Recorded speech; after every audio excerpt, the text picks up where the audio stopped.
Everybody that works here, come up front.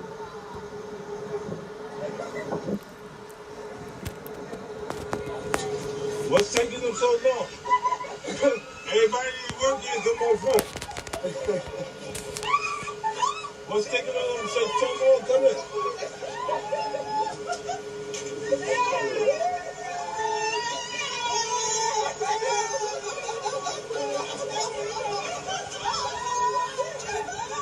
God bless. Why you standing all the way in the back?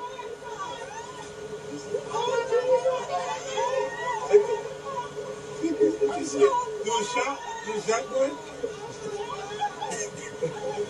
You in shop? Here, right here. You gotta get everything son before you concerned about Anthony. She said she concerned about Anthony.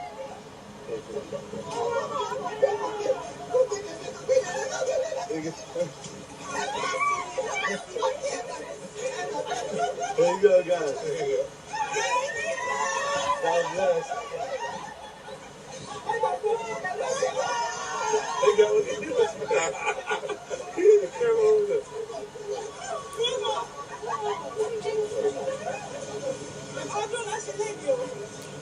Oh, shit, what you doing? Shout out What's the Numbers TV, man. You said some other shit.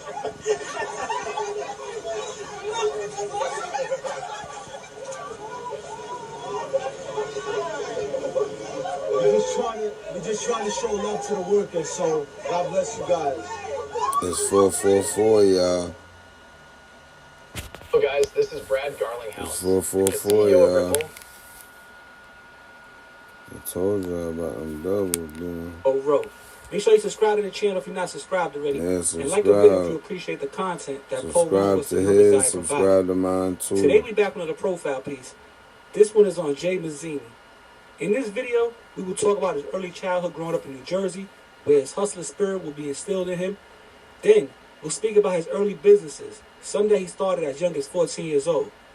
After that, we're going to break down Jay's time in the spotlight, where he was highlighted doing phenomenal things for people in need, like gifting them thousands of dollars. And lastly, we'll dissect the complicated situation that has Jay Mazzini facing 20 years in prison when he gets sentenced in federal court soon. Jay Mazzini, real name Jabara Igbara, is from New Jersey. Growing up in Jersey with his immigrant parents was a learning experience, as his parents were just getting used to life in a new country. For some, the situation would have limited them, but not Jay. From an early age, he showed a willingness to work as he held a job since a young teenager. He also showed an ability to save his money to use toward other business ideas he would think of throughout his life. At 14, with the help of elders, Jay would open a stand in the Bronx on Fordham Road, where he sold things like cologne, perfumes, cell phones, and other electronics. He had the stand till he was about 17 years old, and then became a salesman who would go door to door, business to business, selling different products. After the salesman lane slowed down and dried up a bit, Jay decided to learn about stocks and bonds. One day after a stockbroker who was familiar with Jay a little from seeing him around the neighborhood gave him a book about investing in the stock market. From that day, a seed was planted in Jay's head.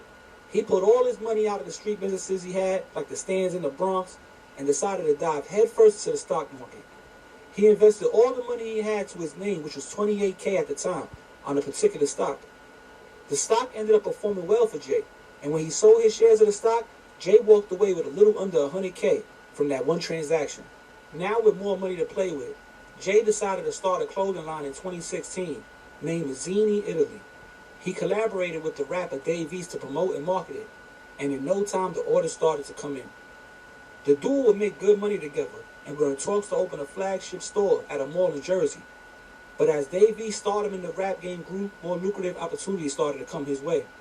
So eventually Dave and Jay would part ways, although Jay said in an interview on his YouTube channel that the two were still friends and in good standing with each other. In 2017, Jay would go on to open the Mazzini store in the Garden State Plaza Mall in New Jersey. His clothing line was doing good, and coming from his stands in the Bronx, this was an extreme level up to now have his own clothing line and a store in a popular mall in the tri-state area. According to Jay, the company's projected worth was in the millions, and it was only the beginning. In 2018, Jay would start becoming a bit more generous to the less fortunate and began doing some charitable work that he would feature on his own social media accounts. But as times passed, his generosity grew, and he began to give large sums of money away to everyday hard workers and also families in need. His charitable acts ended up getting posted on Instagram, and next thing you know, Jay Mazzini was viral. He watched his personal Instagram page grow to almost 1 million followers in September of 2020 after doing a couple different giveaway videos with rappers like 50 Cent and Fabulous. After his viral moments with the aforementioned rappers, Jay's popularity began to grow even more, but especially in the Muslim community in New York City. More people were willing to work with or invest in certain businesses Jay had going on. One opportunity Jay provided was called Halal Capital, in which people could invest money for quarterly payouts. Another business Jay had was Mazzini Academy, which helped customers learn about stocks and forex while teaching them how to become their own boss. But with the newfound fame, a lot more doubters started popping out the woodworks. They second-guessed his fortune and how he attained it, and some began to dig beneath the surface in an attempt to find out who Jay Mazzini actually was. A YouTuber by the name of CoffeeZilla began to relate the word scam or scammer to Jay and his businesses, which caused some doubts of form with Jay's supporters, but it was mostly online. In January of 2021, Jay told his nearly 1 million Instagram followers to send him Bitcoin and that he would pay above market prices for the cryptocurrency. Many of his followers and supporters took advantage of the deal and sent Jay their Bitcoins.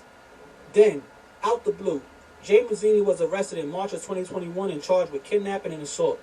The story that came out was that Jay allegedly devised a plan to kidnap and intimidate someone who threatened to reveal an illegal scheme Jay was involved in. The victim was left with a concussion after being driven around Jersey and beaten for 2 hours by Jay and his accomplices.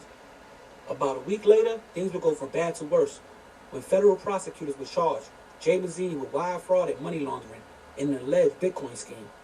According to the feds, the Bitcoin deal Jay offered his supporters wasn't actually a deal, but instead a scam Jay used to pay back some of his initial Halal Capital investors.